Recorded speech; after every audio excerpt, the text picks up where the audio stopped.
বাংলাদেশে এখন ইলিশের মৌসুম।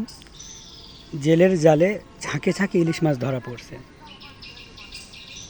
অথচ এত কিছুর পরেও আমাদের বাংলাদেশে এখনও ইলিশের মাছের যে আঁশ বা কাঁটা এটাও কেউ কিনতে পারছে না।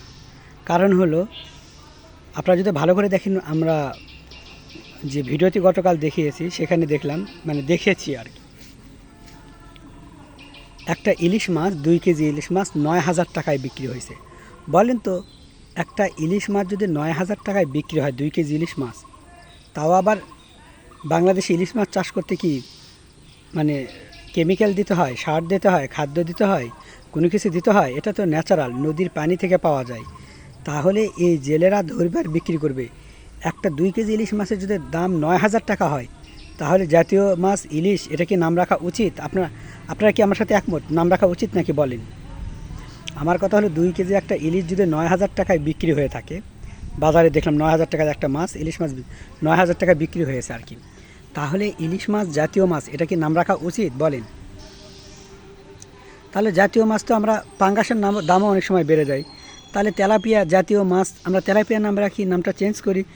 দেশের যখন সব জায়গায় সংস্কার চলছে, তাহলে এটা কেন সংস্কার হবে না? যেহেতু ইলিশ মাছ প্রতিটা মানুষ কিনতে পারে না, খেতে পারে না, অথচ জাতীয় মাছ দিয়েছি। জাতীয় ওই জিনিসটার নাম যেটা সহজলভ্য হয়। অথচ আমাদের ইলিশ মাছ একবারে নাগালে। এই যে একটা জেলের জালে 43 মণ ইলিশ ধরা পড়ছে, একজনের জালে 43 মণ ইলিশ। তাহলে এই যে অনেকে বলে আমরা এবার ইলিশ খেতে পারবো, ইলিশ খেতে পারবো, আদৌ কি আমরা ইলিশ খেতে পারছি? আপনারা দেখেন না, নদীতে একজনের জালে যদি 43 মণ ইলিশ মাছ ধরা পড়ে, তাহলে চিন্তা করে দেখুন তো, কত জেলের জালে কত ইলিশ মাছ ধরা পড়ে, ঝাঁকে ঝাঁকে, মনকে মন, টনকে টন। তাহলে এতগুলো ইলিশ মাছ কোথায় যায় রে ভাই? কোথায় যায় বলেন? 2 কেজি ইলিশ মাছের দাম যদি 9,000 টাকা হয়ে থাকে, তাহলে চিন্তা করা যায় যে আমরা আদৌ কি ইলিশ খেতে পারবো? ইলিশ মাছ তো নদীতে বড় হচ্ছে। ইলিশ মাছে তো আপনাদেরকে খাদ্য দিতে হয় না। ইলিশ মাছের পোনা তো আপনারা কিনে নদীতে ছাড়েন না। অথবা ইলিশ মাছ যে আপনার কী করে ইলিশ মাছের রোগ ব্যাধি হবে এই জন্য নদীতে আপনারা ঔষধ দিচ্ছেন, বিষয়টা তো এমন নয়। তাহলে বাংলাদেশে এমন কি হলো, এই ইলিশ মৌসুমে এসেও আমরা কেউ ইলিশের আঁশ বা কাঁটা পর্যন্ত অনেকে কিনতে পারছে না? এর কারণটা কি?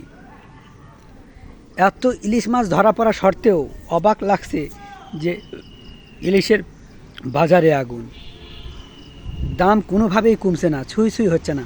আমরা অনেকে মনে করছিলাম যে যাক, ভারতে ইলিশ যখন নিচ্ছে না, দেওয়া হচ্ছে না আর কি, ভারতে যখন আমরা ইলিশ দেওয়া বন্ধ করে দিছি, অন্তত 100 টাকা, 150 বা 200 টাকা কেজি যাক ইলিশ মাছ খেতে পারবো, কারণ এটা তো আর বাইরে যাচ্ছে না, ভারতে যাচ্ছে না।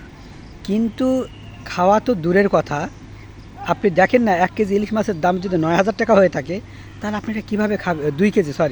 2 কেজি ইলিশ মাছের দাম যদি 9,000 টাকা হয়ে থাকে, তাহলে আপনারা কীভাবে কিনে খাবেন? বুঝি না, ইলিশ মাছে কি স্বর্ণ দেওয়া থাকে রে ভাই? এই স্বর্ণ দেওয়া আছে? জেলে, তোমাদেরকেও বলছি, জেলে যারা তোমরা মাছ ধরো, তোমরা তো এই দামগুলো কে নির্ধারণ করে দেয়? আমার প্রশ্ন হলো, 2 কেজি ইলিশ মাছের দাম 9,000 টাকা উঠছে, তাহলে এই দাম তো কেউ না কেউ নিশ্চয়ই নির্ধারণ করে দিছে, নির্ণয় করছে। তাহলে আমার প্রশ্ন হলো, এটা কে নির্ণয় করছে, কে নির্ধারণ করছে? এই সমিতি নামক এই যে সমিতি থেকে যদি কেউ এটা নির্ধারণ করে থাকে, তাহলে বলবে এই সমিতি ডাকাত না, ডাকাতদের বিচার করা উচিত না? তোমরা নদী থেকে মাছ ধরলে ভালো কথা, নদী থেকে আরও প্রচুর মাছ উঠতেছে না? আমরা যেরকম কক্সবাজার গিয়েছিলাম, সেখানে লইটা মাছ দেখলাম 100 টাকা কেজি, মাত্র 100 টাকা কেজি সাগরে ধরতেছে। তো ওইগুলো তো পানিতে নেমেই ধরতে হয়, লইটা মাছ তো আর উঠানে থাকে না। আর ইলিশ মাছ তো সাগরে না, ইলিশ মাছ নদীতে, আমি যত সম্ভব জানিস নদীতে। তাহলে সেই তুলনায় সাগরের তুলনায় নদী তো অনেকটা সহজ। তাহলে তোমরা এই সহজভাবে ধরা জিনিসটাকেও এত দামে বিক্রি করছো, যা কেউ কল্পনা করে পারেনি। 2 কেজি ইলিশ মাছের দাম 9,000 টাকা কীভাবে হয়, এটা আমার জাস্ট ব্রেনে এখনও আসছে না। আসলে বাংলাদেশে জন্মগ্রহণ করে একটা পাপ করেছি, বুঝতে পারলেন? এটা বলতে লজ্জা লাগে, বাংলাদেশে জন্মগ্রহণ করে আমরা পাপ কাজ করেছি। নতুবা বাংলাদেশের মতো একটা দেশে আমরা জন্মগ্রহণ করি, যেই দেশে ইলিশ মাছ 2 কেজি ইলিশ মাছের দাম 9,000 টাকা। চিন্তা করে দেখুন তো। অথচ ইলিশ মাছকে কোনো খাদ্য দিতে হয় না, ইলিশ মাছ পোনা ছাড়তে হয় না, ইলিশ মাছকে বড় করার জন্য কিছু দিতে হয় না, ইলিশ মাছের পিছনে কিন্তু কোনো টাকা ব্যয় করতে হয় না, জাস্ট নদীতে যাবে, ধরবে। হ্যাঁ, জেলের যে একটা কষ্ট খরচ নদীতে নামা ধরার, সেটা তো আলাদা হিসাব। জেলেরা তো ওই লইটা মাছও ধরছে, লইটা মাছ 100 টাকা কেজি, ওইটা তো জেলেরাই ধরছে নাকি সাগর থেকে।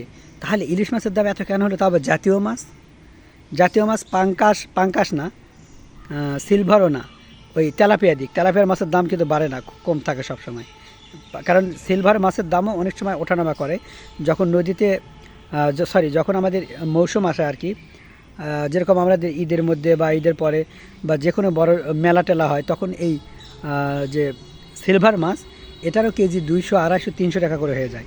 তাই বলছি রে ভাই, প্লিজ আপনারা জাতীয় মাছ সংস্কার যখন করছেন নাকি শুনতেছি, কিসের সংস্কার করছেন আজও সেই সংস্কার আমি দেখতেই পাই না। আপনারা কি গদির সংস্কার করছেন না পকেট ভরা সংস্কার করছেন?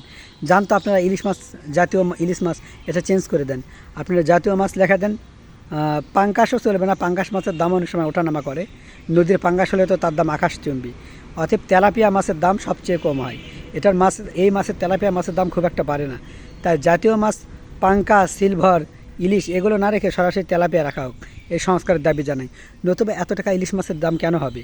আমাদের দেশে ইলিশ মাছ এত পরিমাণ, বাংলাদেশের যদি ইলিশ মাছ দিয়ে আমার মনে হয় যে কয়েকটা দেশ চলবে, অথচ আমাদের দেশের লোকজন আমরাই খেতে পারি না, এত মূল্য। আমার কথা হলো, হয়তো আমার ক্রয় ক্ষমতা আছে, আমি বাদে তো আরও অনেক আছে যারা ক্রয় ক্ষমতা নাই, কিনতে পারবে না। তার মানে তো এই নয় যে আমি 9,000 টাকাতে 2 কেজি ইলিশ মাছ কিনবো। ইলিশ মাছের দাম সর্বোচ্চ 150 টাকা কেজি, 100 টাকা কেজি হওয়া উচিত, লইটা মাছের মতো।